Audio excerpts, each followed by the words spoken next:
ನೆಚ್ಚಿನ ಮಕ್ಕಳೇ, ಎಲ್ಲರಿಗೂ ಗಣರಾಜ್ಯೋತ್ಸವ ಹಾರ್ದಿಕ ಶುಭಾಶಯಗಳು ತಿಳಿಸುತ್ತಾ, ಇಂದು ನಾವೆಲ್ಲರೂ ಇಲ್ಲಿ ಸಂಭ್ರಮಿಸಲು ಸೇರಿದ್ದೇವೆ. ಆದರೆ ನೆನಪಿಲ್ಲಿ ಇದು ಕೇವಲ ಸಂಭ್ರಮದ ದಿನ ಅಲ್ಲ, ಇದು ಸಂಕಲ್ಪದ ದಿನ. ಇದು ನಮ್ಮ ಹಿರಿಯರು ಹಾಕಿಕೊಟ್ಟ ದಾರಿಯಲ್ಲಿ ನಡೆಯುವ ಪ್ರತಿಜ್ಞೆಯ ದಿನ.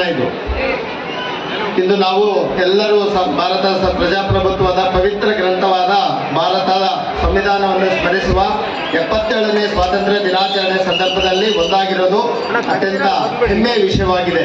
ಭಾರತದ ಸಂವಿಧಾನ ಕೇವಲ ಸಂಕಲನ ಮಾತ್ರವಲ್ಲ, ಅದು ನಮ್ಮ ದೇಶದ ಆತ್ಮ, ಆಶಯ ಮತ್ತು ಆದರ್ಶಗಳ ಪ್ರತಿಬಿಂಬವಾಗಿದೆ.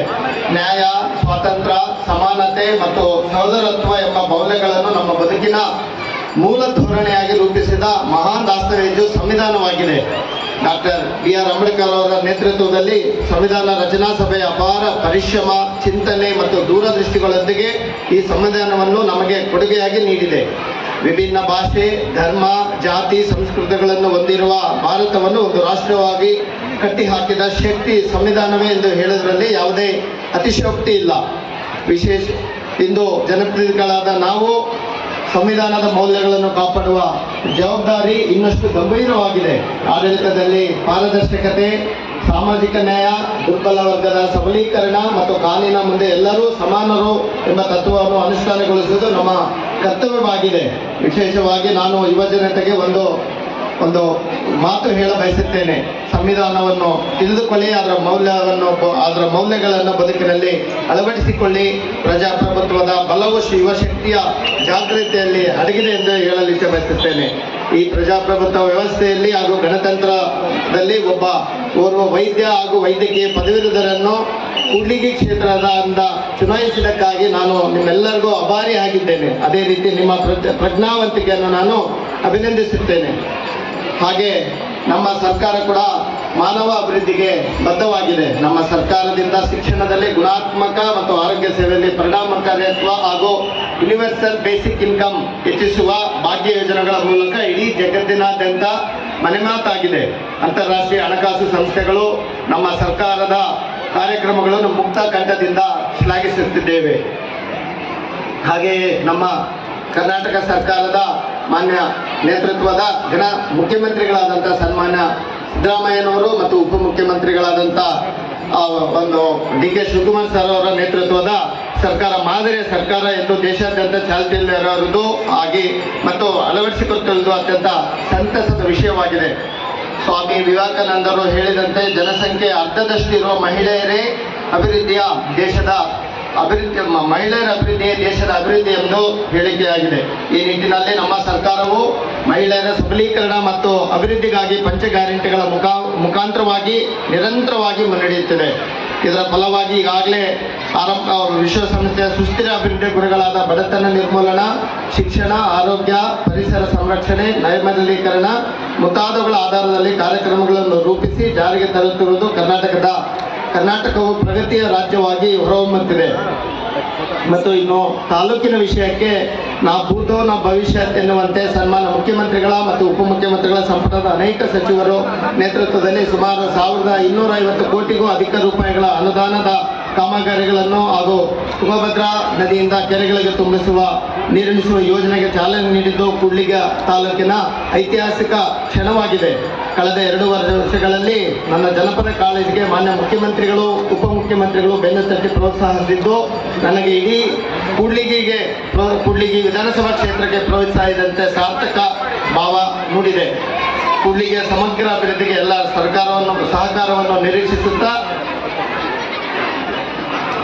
ಇನ್ನು ನಾನು ಈ ಕೂಡ್ಲಿಗಿನ ಅಭಿವೃದ್ಧಿ ಪರ್ವದ ಬಗ್ಗೆ ಹೇಳೋದಾದರೆ, ನಾನು ಕೇವಲ ಭಾಷಣ ಮಾಡಲು ಬಂದಿಲ್ಲ, ಕೆಲಸ ಮಾಡಿ ತೋರಿಸಲು ಬಂದಿದ್ದೇನೆ. ನಿಮ್ಮ ಪ್ರೀತಿಯ ಶಾಸಕನಾಗಿ, ನಿಮ್ಮ ಮನೆಯ ಮಗನಾಗಿ ಈ ಕ್ಷೇತ್ರದಲ್ಲಿ ಆದ ಬದಲಾವಣೆಗಳನ್ನು ನಿಮ್ಮ ಮುಂದಿಡುತ್ತಿದ್ದೇನೆ. ಈ ನಮ್ಮ ಶೈಕ್ಷಣಿಕ ಕ್ರಾಂತಿ ಇವತ್ತು ನಾವು ಕಲ್ಯಾಣ ಕರ್ನಾಟಕದಿಂದ ಸುಮಾರು 48 ಬೈಲಿಂಗಲ್ ಕ್ಲಾಸಸ್ನ ಈ ವರ್ಷ ಆರಂಭ ಮಾಡಿದ್ದೇವೆ ನಮ್ಮ ಶಾಲೆಗಳಲ್ಲಿ. ಮತ್ತು 48 ಹೊಸದಾಗಿ LKG UKG ಕ್ಲಾಸಸ್ಸು ತಾಲೂಕಿನಾದ್ಯಂತ ಆರಂಭ ಮಾಡಿದ್ದೇವೆ. ಮತ್ತು ತಾಲೂಕಿಗೆ ಬಹುಮುಖ್ಯವಾಗಿ ಬೇಕಾದಂಥ KPS ಶಾಲೆ, ಕರ್ನಾಟಕ ಪಬ್ಲಿಕ್ ಶಾಲೆಗಳು LKG ಇಂದ PUC ವರೆಗೆ ಸುಮಾರು 7 ಪ್ಲಸ್ ಇನ್ನೊಂದು 8 KPS ಶಾಲೆಗಳನ್ನು ನಮ್ಮ ತಾಲೂಕಿಗೆ ಅನುಮೋದನೆಗೊಂಡಿರ್ತವೆ. ಮತ್ತು SSLC ಮಕ್ಕಳಿಗೆ ಪ್ರೋತ್ಸಾಹಕ್ಕೋಸ್ಕರ ಟಾಪರ್ಸ್ಗೆ 50,000 ಪ್ರೋತ್ಸಾಹಧನವನ್ನು ಕೂಡ ಕೊಡಲು ನಾವು ಯೋಚನೆ ಮಾಡಿದ್ದೇವೆ. ಅದೇ ರೀತಿ ಆಸ್ಪತ್ರೆಗಳಲ್ಲಿ ಕೂಡ ನಾನು ಆರೋಗ್ಯ ದೃಷ್ಟಿಯಿಂದ ನಮ್ಮ ಆಸ್ಪತ್ರೆ, ಈಗ ನಮ್ಮ ಜಿಲ್ಲಾಸ್ಪತ್ರೆ ಮತ್ತು ನಮ್ಮ ತಾಲೂಕಿನ ತಾಯಿ ಮಕ್ಕಳ ವಿಭಾಗ 100ರಿಂದ 150 ಬೆಡ್ಗೆ ಹೆಚ್ಚಿಸಿರುವಂಥ ಆಸ್ಪತ್ರೆ ಇದೇ ಹಂಪಿ ಉತ್ಸವ ಫೆಬ್ರವರಿ 13, 14, 15ರಂದು ಮಾನ್ಯ ಮುಖ್ಯಮಂತ್ರಿಗಳು, ಜನಮುಖ್ಯಮಂತ್ರಿಗಳ ಮತ್ತು ಆರೋಗ್ಯ ಸಚಿವರ ನೇತೃತ್ವದಲ್ಲಿ ನಮ್ಮ ಜಿಲ್ಲಾಸ್ಪತ್ರೆ ಲೋಕಾರ್ಪಣೆಗೊಳ್ಳಲಿದೆ. ಅದೇ ರೀತಿ ನಮ್ಮ ತಾಲೂಕಿನ ಆಸ್ಪತ್ರೆ 100ರಿಂದ 150 ಬೆಡ್ ತಾಯಿ ಮಕ್ಕಳ ವಿಭಾಗ ಅವತ್ತೇ ಶಂಕುಸ್ಥಾಪನೆಗೊಳ್ಳಲಿದೆ ಅಂತ ಹೇಳೋದಕ್ಕೆ ಬಹಳ ಹೆಮ್ಮೆ ಆಗ್ತಾ ಇದೆ ನನಗೆ. ಅದೇ ರೀತಿ ಉಜಿನಿ ಭಾಗದಲ್ಲಿ ಮತ್ತು ತಾಲೂಕಿನ ಗಡಿ ಭಾಗಗಳಲ್ಲಿ ದಶಕಗಳಿಂದ ಬಿದ್ದಿದ್ದ ಹದಗೆಟ್ಟ ರಸ್ತೆಗಳಿಗೆ ಮುಕ್ತಿ ಸಿಗ್ತಾ ಇದೆ. ಹಳ್ಳಿಗೂ CC ರಸ್ತೆ, ಚರಂಡಿಗಳು ನಿರ್ಮಾಣವಾಗ್ತಾ ಇದೆ.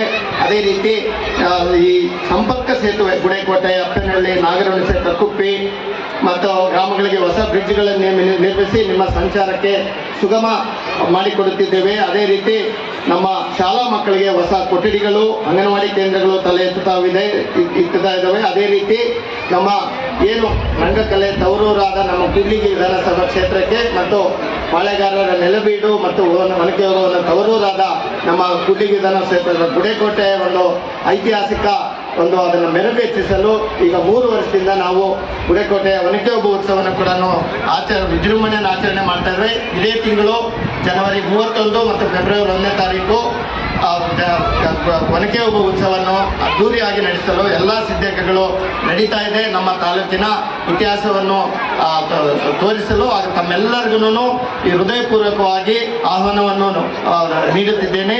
ಅದೇ ರೀತಿ ನಮ್ಮ ಗಾಂಧೀಜಿ ಹೇಳುತ್ತಿದ್ದರು, ಭಾರತದ ಆತ್ಮ ಹಳ್ಳಿಗಳಲ್ಲಿ ನೆಲೆಸಿದೆ ಎಂದು. ಈ ಆತ್ಮಕ್ಕೆ ಜೀವ ತುಂಬುವ ಕೆಲಸವನ್ನು ನಾವು ಮಾಡುತ್ತಿದ್ದೇವೆ. ಗ್ರಾಮಗಳ ಒಳಗೆ ಕೆಸರಿನ